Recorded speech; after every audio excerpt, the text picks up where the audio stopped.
Manatad and I'm going to present about traditional economy.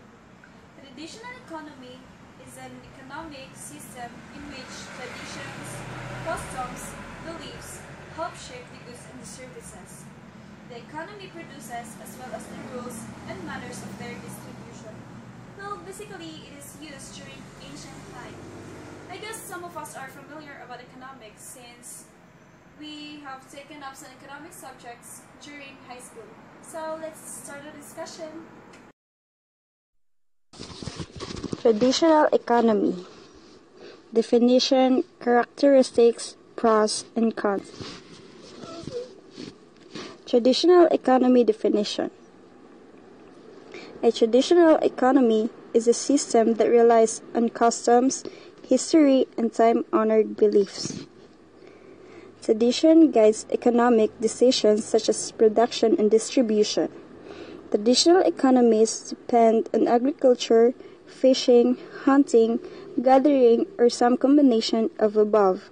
They use barter instead of money. Most traditional economies operate in emerging markets and developing countries.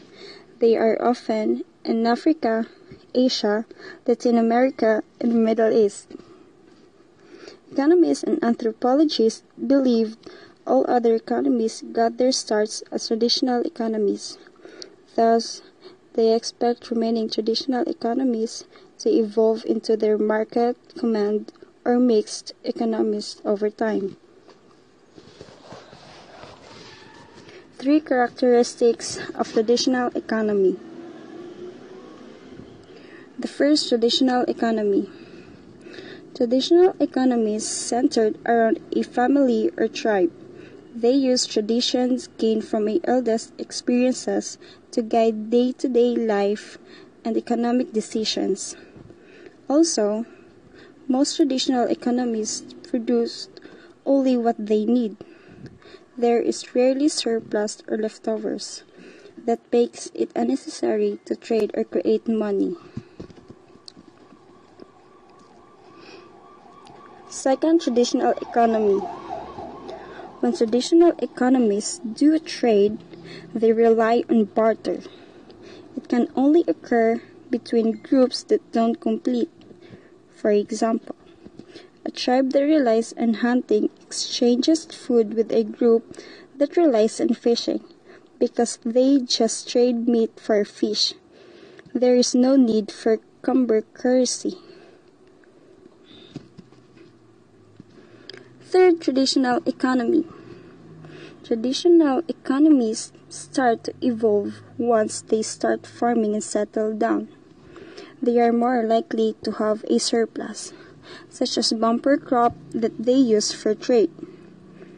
When that happens, the groups create a form of money that facilitates trading over long distances.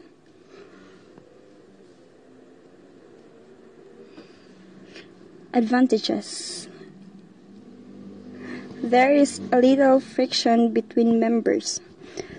That's because customs and tradition dictate the distribution of resources.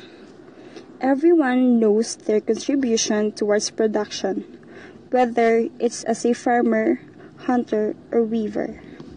Members also understand what they are likely to receive. Even if they aren't satisfied, they don't rebel.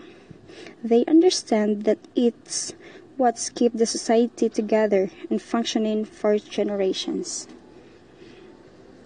Second, since traditional economies are small, they aren't as destructive to the environment as developed economies. They don't have a capability to produce much beyond their needs. That makes them more sustainable than a technology-based economy. Disadvantages. Traditional economies are vulnerable to changes in nature, especially the weather. For this reason, traditional economies limit population growth. When the harvest or hunting is poor, people starve. They are also vulnerable to market or command economies. Those societies often consume the natural resources traditional economies depend on or wage war. For example, Russian oil development in Siberia has damaged streams and the tundra. That's reduced traditional fishing and reindeer